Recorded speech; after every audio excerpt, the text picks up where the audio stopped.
ఎన్నికలకు ముందే తెలంగాణలో బీఆర్ఎస్ పార్టీ ఖాళీ కాబోతోందని ఆ 12 మంది బీఆర్ఎస్ ఎమ్మెల్యేలు ఇప్పుడు బీఆర్ఎస్ను వీడి త్వరలో రేవంత్ రెడ్డి సమక్షంలో కాంగ్రెస్ తీర్థం పుచ్చుకోబోతున్నారు అంటూ కూడా ఒక వార్త ఇప్పుడు సోషల్ మీడియా వేదికగా చక్కర్లు కొడుతున్నటువంటి నేపథ్యంలో రేపు తుక్కుగూడలో జరగబోయేటువంటి సభలో ఈ 12 మంది బీఆర్ఎస్ ఎమ్మెల్యేలు కాంగ్రెస్ తీర్థం పుచ్చుకోబోతున్న నేపథ్యంలో ఈ అంశానికి సంబంధించి మనతో మాట్లాడేందుకు ప్రముఖ సీనియర్ జర్నలిస్ట్ దుర్గాకుమార్ గారు మనతో ఉన్నారు. సార్తో మాట్లాడదాం. సార్ నమస్తే అండి. నమస్కారం కృష్ణ గారు, వీక్షకులు కూడా నమస్కారం. సార్, ఎన్నికల కంటే ముందే తెలంగాణలో బీఆర్ఎస్ పార్టీ ఖాళీ కాబోతోందని ఆ 12 మంది బీఆర్ఎస్ ఎమ్మెల్యేలు బీఆర్ఎస్ పార్టీని వీడి ఇప్పుడు హస్తం పార్టీతో దోస్తీ కట్టబోతున్నారు, కాంగ్రెస్ పార్టీ తీర్థం పుచ్చుకోబోతున్నారు రేపు తుక్కుగూడలో జరగబోయేటువంటి సభలో అంటూ కూడా ఒక వార్త ఇప్పుడు సోషల్ మీడియా వేదికగా చక్కర్లు కొడుతూ ఉంది. ఏంటి సార్, నిజంగా ఆ 12 మంది బీఆర్ఎస్ ఎమ్మెల్యేలు కాంగ్రెస్ తీర్థం పుచ్చుకోబోతున్నారా? ఇక ఎన్నికల కంటే ముందే తెలంగాణలో బీఆర్ఎస్ పార్టీ ఖాళీ అవ్వడం ఖాయమా అంటే ఏం చెప్తారు? ఇప్పుడు కృష్ణ గారు, బీఆర్ఎస్ అధినేత చంద్రశేఖరరావు గారు నుంచి తీసుకుంటే ఆ పార్టీలో ఉన్న చాలామంది శాసనసభ్యులు, మినిస్టర్స్గా పనిచేసిన వాళ్ళు, ఎంపీలుగా పనిచేసిన వాళ్ళు, వీళ్ళంతా బీఆర్ఎస్ టీఆర్ఎస్ పార్టీ ఆవిర్భావంతో మొదలైనవి వాళ్ళ రాజకీయ జీవితాలు. వాళ్ళు అంతకుముందు తెలుగుదేశంలో ఉన్నారు, కాంగ్రెస్లో కూడా ఉన్నారు. కాంగ్రెస్లోంచి కొందరు అసంతృప్తులు ఈయన పార్టీ అధికారంలోకి రాగానే బీఆర్ఎస్, కాంగ్రెస్ అండ్ తెలుగుదేశం పార్టీలు ఎలా ఖాళీ అయినాయో ఆ రోజున అదే సూత్రం ఇప్పుడు బీఆర్ఎస్ కూడా అప్లై అవుతుంది. ఆ రోజు ఆ రెండు పార్టీల్లో శాసనసభ్యుల్లో మేజర్ పార్టీ అంతా వెళ్ళిపోయి విలీనాలు అయిపోయినాయి కదండి. బీఆర్ఎస్ పార్టీ అధికారం అనేది ప్రజాప్రతినిధులను ఆకర్షిస్తుంది. ఆపరేషన్ ఆకర్ష్ పేరుతో కేసీఆర్ గారే ఆపరేషన్ పెట్టి రెండు పార్టీల నుంచి 2 సార్లు ఒక్కొక్కసారి 25 మంది 15 మంది శాసనసభ్యులను లాగేసాడు. అట్లా పార్టీ అంతా నిండుకున్నదంతా నిండింది వీళ్ళ మూలనే, ఈ రెండు పార్టీల ఎమ్మెల్యేల వాళ్ళంతా, అంతే కదా. అప్పుడు ఎప్పుడైనా పార్టీ అధికారంలో ఉంటే అధికారంలో ఉన్న పార్టీ ఏపీ శాసనసభ్యులు ఉంటారు, కానీ అధికారంలో లేని పార్టీలో శాసనసభ్యులు కానీ ఏ నాయకులు కానీ కొనసాగరు. ఎందుకంటే ఏముంటుంది, శివాలయానికిను వైష్ణవాలయానికి చాలా తేడా ఉంటుంది కదా. అక్కడ ఉండే ఆడంబరము అంశ వేరు, శివాలయంలో బూడిదే. కాబట్టి ఇప్పుడు కేసీఆర్ గారి పరిస్థితి, అప్పుడు ఎంత వెలిగాడు కేసీఆర్ కేటీఆర్ గారు, మరి ఆ రోజున వాళ్ళ అధికారంలో ఉన్నంత వరకు కవిత గారిని కూడా అరెస్ట్ చేయించకుండా ఆపగలిగారు. కానీ వాళ్ళ కవిత గారికి బెయిల్ తెప్పించడం కూడా వాళ్ళకి అట్లా అరెస్టు ఆపలేకపోగా బెయిల్ తేవటం కూడా, అందులోకి సిబిఐ కూడా ఎంటర్ అయింది. ఇప్పుడు పార్టీకి ప్రజల్లో బీఆర్ఎస్ పట్ల మామూలుగానే వ్యతిరేకత వచ్చింది. ఎప్పుడైతే కవిత గారు లాంటి కేసీఆర్ కుటుంబ సభ్యురాలు ఢిల్లీలో లిక్కర్ స్కామ్లో ఇన్వాల్వ్ అయిన దాని తర్వాత, మేము మిమ్మల్ని తెలంగాణని బాగు చేయమని పంపిస్తే మీరు దేశంలో ఉండే అన్ని కుంభకోణాల్లోనూ ఢిల్లీ కూడా వెళ్ళి కుంభకోణాలు చేసి ఆ డబ్బు సంపాదనకు మరిగారనే మాట అయితే ఇప్పుడు వచ్చేసింది కదా ప్రజల్లో. అందుకే కదా మనం ఓడిపోయింది. ఆ తర్వాత ఇంకా కొన్ని సంఘటనలు బయటపడినాయి, కవిత గారి ఇష్యూస్ ఇవన్నీ. ఈ పరిస్థితుల్లో ఇక తెలంగాణలో ప్రజల చైతన్యం కలిగిన వాళ్ళు, రాజకీయ చైతన్యం స్వతహాగా ఉంది. కేసీఆర్ గారు ఇంకా బాగా తీసుకొచ్చాడు చైతన్యం. ఇప్పుడు అంత చైతన్యం తీసుకొచ్చిన వ్యక్తులు మరి కేసీఆర్ గారి కుటుంబ సభ్యులే అవినీతి ఆరోపణలు ఎదుర్కోవటం, తర్వాత మేడిగడ్డ ప్రాజెక్టు 1,00,000 కోట్ల రూపాయలని జోదం ఆడినట్టుగా అయిపోయింది కదా. ఇప్పుడు ఆ ప్రాజెక్ట్ పనికొస్తో పనికిరాదో తెలియని అయోమయంలో కొట్టుమిట్టాడుతుంది. రాజకీయం తర్వాత మాట, టెక్నికల్గానే అసెస్ చేయాలి కదా దాన్ని. ఇప్పుడు పని వీళ్ళైనా వేరే టెక్నికల్ కమిటీని వీళ్ళు కూడా ఆహ్వానించి వాళ్ళని ఒక రిపోర్ట్ ప్రజల ముందు పెడితే బాగుంటుంది. ఇది వీళ్ళు కూడా టెక్నికల్గా బాగా తెలిసిన వాళ్ళు, ఇదిగో వీళ్ళు చెప్పే పరిష్కారం ఇది, ఇట్లా చేసి దీన్ని కాపాడవచ్చు అని చెప్పాలి కదా. రాజకీయంగా మాట్లాడే మాటలకు అర్థం లేదు. 2 పిల్లర్లు కొట్టుకుపోతే ఏమవుతుంది అని అంటే, ఇప్పుడు మనం ఇంత మనిషి ఉన్నాం సార్, 2 కళ్ళు చాలా చిన్నవి, అది ఏముంటాయండి, కళ్ళు ఎక్కడో ఇక వెనకాల ఉండే అయిపోతే ఎంత ఉండే ఎంత అంటే అది కాదు కదా. మనిషి ఎంత ముఖ్యమో మనకు చూపు లేకపోతే ఎంత మనిషి అయినా వేస్టే. ఎటు వెళ్తామో మనకు తెలియదు, ఏం చేయాలో తెలియదు. అట్లాగే ఇప్పుడు 2 పిల్లర్లు కుంగిపోయిన తర్వాత ఆ ప్రాజెక్ట్ ఎన్నాళ్ళు ఉంటుంది, మిగిలిన ప్రాజెక్టుల పరిస్థితి అన్నీ అయోమయంలో పడిపోయినాయి.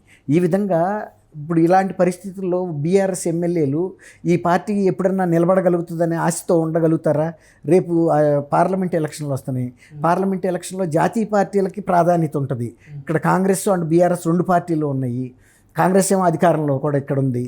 కాబట్టి ఇట్లాంటి పరిస్థితుల్లో సహజంగా మరి ప్రాంతీయ పార్టీ అయిన బీఆర్ఎస్ ఎంతవరకు ఈ రెండు జాతీయ పార్టీలని కాదని ప్రజల్లో ఒక నమ్మకం పాదుగొల్పగలుగుతుంది అంటారు.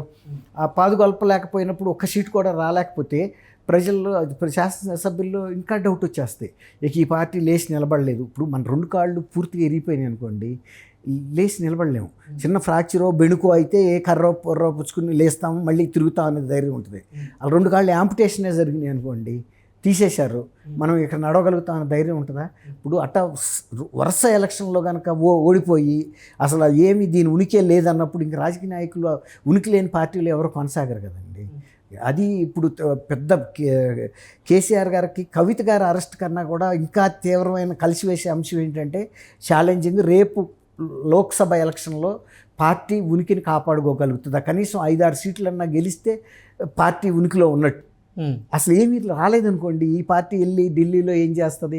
బీఆర్ఎస్ అని పెట్టుకున్నారు తప్ప వీళ్ళకి ఇంకో జిల్లాలో ఎక్కడ, ఇంకా ఇతర స్టేట్లో ఎక్కడ బ్రాంచీలు లేవు, పోటీ చేయలేరు. కాబట్టి వీళ్ళకేసే ఓటు వేస్ట్ అనే మాట చెబుతుంది బీజేపీ పార్టీ. మీరు వేసే ఓటు వృధా అయిపోద్ది బీఆర్ఎస్కి వేస్తే. మాకేంటి, మేము అక్కడ ఢిల్లీలో గవర్నమెంట్లో ఉంటాం కాబట్టి ఇక్కడ కాంగ్రెస్ గవర్నమెంట్ ఉన్నా కూడా మేము అక్కడి నుంచి మీకు కావాల్సిన పనులు చేసి పెడతాము అని ఆశ పెడుతుంది.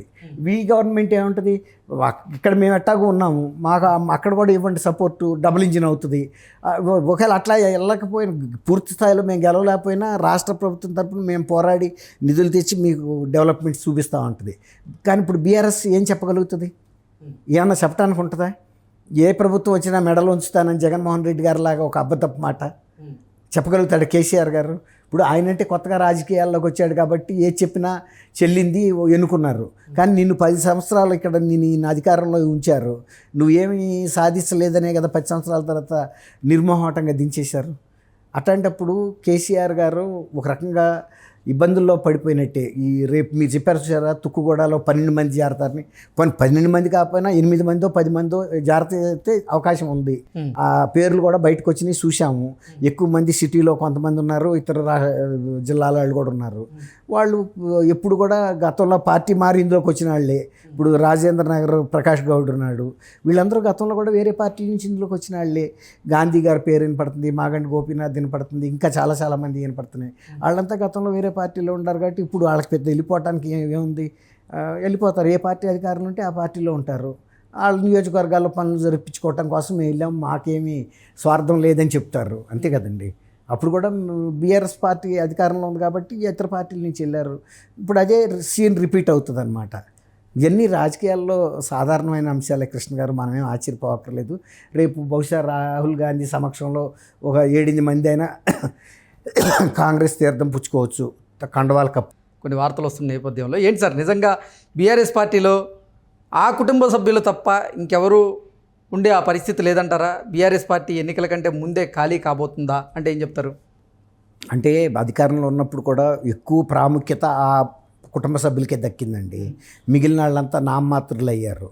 ఇప్పుడు ఆయన బీజేపీలో చేరిన హుజూరాబాద్ నుంచి ఈటెల రాజేందర్ చాలా ప్రముఖ నాయకుడైన, పార్టీకి ఫండ్ ఇచ్చిన, మొదటి నుంచి ఉన్న ఆయన ఒక సెకండ్ గ్రేడ్ సిటిజన్ కానీ చూసి ఆయన్ని బయటకు పంపేరాక నిద్రపోలేదు కదా. పార్టీ నుంచి సస్పెండ్ కూడా చేశారు అవమానకరంగా. తర్వాత ఆయన బీజేపీలోకి వెళ్ళాడు, షాక్ ఇచ్చాడు బీజేపీలో గెలిచి బై ఎలక్షన్లో. అట్లా ఇప్పుడు ఒక 30 మెంబర్స్ అన్నారు మీరు. అసలు 1/3 ఆఫ్ ద పార్టీ కనుక చీలి వెళ్ళి వేరే వర్గం పార్టీ కనుక చేరితే వాళ్ళు డిస్క్వాలిఫై అయ్యే ఛాన్స్ కూడా లేదండి. పార్టీ మార్పిడి చట్టం ప్రకారం 3వ వంతు కనుక వెళ్ళిపోయి శాసనసభ పక్ష సభ్యులు వేరే పార్టీలో చేరితే అది ఒక స్ప్లిట్గా తీసుకుని వాళ్ళని రెగ్యులరైజ్ కాంగ్రెస్ సభ్యులుగా ట్రీట్ చేస్తారు. అసలు మీరు అన్నట్టు 30 మందే కనుక వెళ్ళి చేరితే ఇక బీఆర్ఎస్కి మోరల్గా రైట్ లేదు. లెటర్ కూడా ప్రతిపక్ష హోదానే ఉండదు, ప్రతిపక్ష హోదా ఉండదు, ఎన్నికల సంఘానికి లెటర్ కూడా రాయలేదు. ఒకవేళ రాస్తే కూడా మీకు తెలియని విషయమా, 1/3 ఆఫ్ ద మెంబర్స్ చీలి వెళ్ళిపోతేనే పార్టీని గుర్తించి వాళ్ళు కలిపేసుకుంటారు. కాబట్టి మీ మొత్తం 36లో 30 మంది వెళ్ళిపోయారు కాబట్టి అది లీగల్గానే ఉంటుంది కానీ ఒక లెటర్ రాస్తారు, అయిపోతుంది. కాబట్టి ఎన్ని ఇట్లా పార్టీలు ఏదైనా ఒక భావోద్వేగం మీద ఏర్పాటైన పార్టీలు చిరకాలం మనలేవండి. ఆ పర్పస్ సర్వ్ అవ్వగానే ప్రజల్లో కూడా ఆ పార్టీల పట్ల వచ్చిన పని అయిపోయింది కదా అన్నట్టుగా ఉంటుంది. Okay sir, thank you so much. Thank you Krishna గారు, మన వీక్షకులు కూడా.